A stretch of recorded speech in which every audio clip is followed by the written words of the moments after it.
बिस्मिल्लाहिर्रहमानिर्रहीम। मैं हूँ शाहिद अंजुम, आप मेरा यूट्यूब चैनल देख रहे हैं एसए न्यूज़। आज हम कुछ माजी में जाएंगे, मौजूदा हालात पर भी बात करेंगे। किस तरह कराची में क्या होता रहा, 90 की दिहाई में क्या हुआ, 80 की दिहाई में क्या हुआ, और ख़ास तौर पर इस वक्त जो हमारी नौजवान नस्ल मनशियात की लत में पड़ी हुई है, उस पर भी बात करेंगे।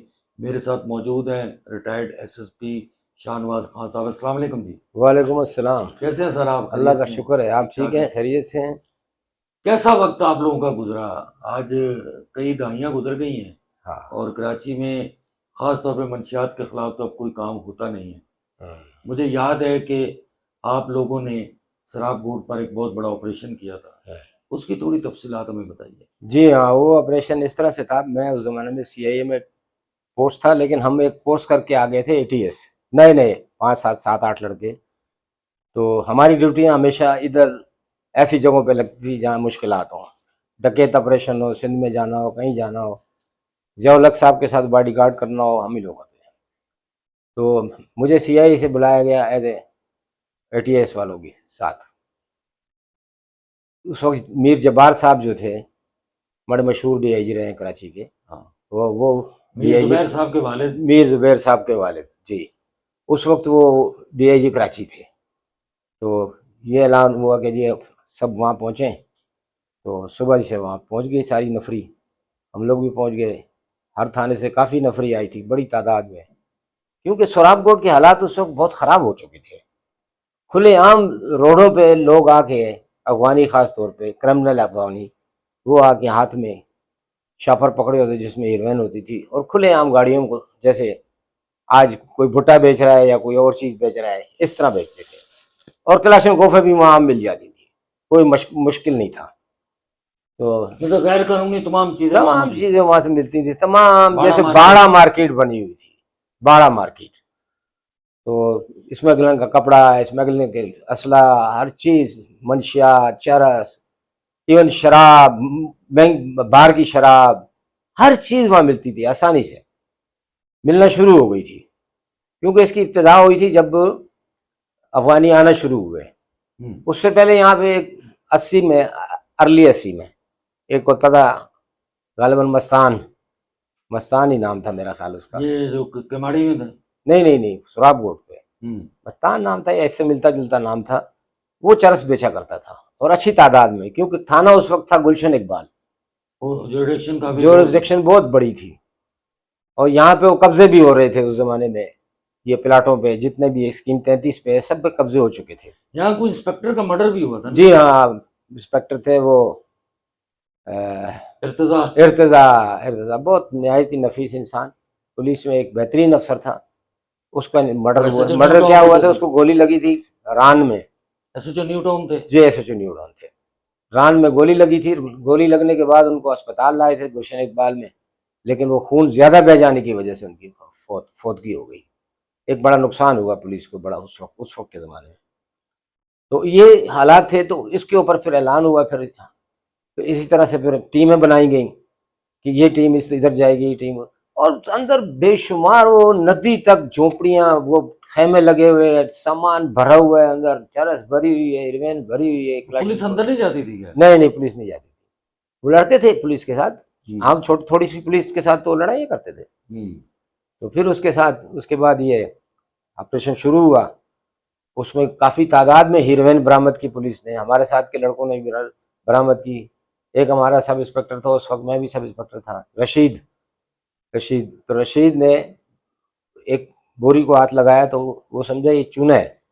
वो देखा तो हीरोइन थी, वो पकड़ के ले आया। को मेरा ख्याल है 20 किलो थी वो। इतनी 20 किलो हीरोइन वो उठा के लाया, और ला के उसने डीआई साहब के टेबल पर रखी। इसी तरह से किसी ने कोई क्लाशनकोफें लाई, किसी ने हीरोइनें लाई, हमको भी जो मिला हम लेकर आए, डीआई साहब के टेबल पर रखा। और एक बड़ा, मतलब एक अच्छा खासा रिकवरी हुई। और उसके बाद ये फिर ख़त्म होना शुरू हो गए, ख़त्म करना शुरू हुआ, ऑपरेशन चलता रहा, और ये सफाई हुई, बिल्कुल ज़मीनें लोगों की साफ कर दी। तो ये उसका फॉलोअप चलता रहा। जी हाँ, फॉलोअप चलता रहा, फिर नहीं रुका, फिर उसके बाद नहीं रुका। शहर के दूसरे इलाकों में भी जहाँ पे भी गए, लेकिन वहां के फिर छट गए, बट गए। छटने और बटने से फिर ये हो जाता है कि फिर पकड़ना जोर टूट गया। जोर टूट गया उनका। कौन लोग थे ये बेसिकली? ये ज्यादातर क्रिमिनल अफगानी थे, अफगान से आए हुए क्रिमिनल लोग जो थे, अफगान वार में आए थे। अफगान वार में आए थे और बड़ी तादाद में आए थे। कराची, पेशावर, लाहौर, कोयटा, हर तरफ आए थे। तो ये हुकूमत की पॉलिसी थी, उनको लाया, लेकिन क्रिमिनल्स ने अपना फायदा उठाना शुरू कर दिया था। शरीफ लोग तो अपने घर बसा के, अपनी झोपड़ियां बसा के रहने शुरू हो गए थे, लेकिन क्रिमिनल तो जब भी, जिस कौम में भी है क्रिमिनल, जहां भी माइग्रेशन होगा, क्रिमिनल अपना फायदा ज्यादा उठाता है, बाकी शरीफ लोग तो रह जाते हैं। जैसे हमारा माइग्रेशन हुआ था 47 का, उसमें क्रिमिनल्स जो आए, जो वहां कुछ नहीं थे, यहाँ पे बहुत बड़े बड़े घरों के मालिक बन गए, सेठ बन गए, क्योंकि उन्होंने। अच्छा, आज अगर हम देखें कराची में, तो ये आप कब की बात कर रहे हैं? जब आपने, मैं ये 86 की बात कर रहा हूँ। आज उसको कितना साल गुजर गए, आज कराची में ये तमाम चीजें बआसानी अवेलेबल है, क्या कहेंगे? जी हाँ, बआसानी अवेलेबल है, लेकिन नो गो एरिया कोई नहीं है। जैसे वो नो गो एरिया बन गया था, जैसे बाद में लियारी नो गो एरिया बन गया था, तो और लसानी तौर पे कराची में बहुत सारे नो गो एरिया बन गए थे। आज नो गो एरिया नहीं है, अब नो गो एरिया नहीं है, लेकिन ये कि अब काम किसका है? बेसिक काम एसएचओ का है, अपने इलाके का गवर्नर है वो, उसका काम है वो अपने इलाके से सफाई करे। नहीं सफाई करेगा, चंद टकों के लिए वो इन चीजों को चलने देगा, खास तौर पे हीरोइन को। तो ये तो बहुत शदीद नुकसान है माशरे को। हो सकता कल उसका बच्चा भी पीने लग जाए। आज कराची में 10-10 साल से बच्चे शुरू हो रहे हैं ये तमाम चीजें। जी हाँ, तो ये इसी का यही नुकसान है। तो एसएचओ साहबान को चाहिए कि मेहनत करें और अपने इलाके से, मुश्किल नहीं है, सिर्फ एसएचओ का आंख दिखाना होता है क्रिमिनल को। क्रिमिनल इतना मजबूत नहीं होता, चाहे उसके पास कितना भी असला है, कुछ भी है, क्रिमिनल मजबूत नहीं होता, उसके पाँव नहीं होते। वो जैसे ही आपने दबाया और उसने भागना शुरू हो जाता है। ये हमारे मेरे सामने की मिसाल है, हर पूरी कराची में। पुलिस ये सोच ले कि हमने इसको खत्म करना है, कितना वक्त लगेगा?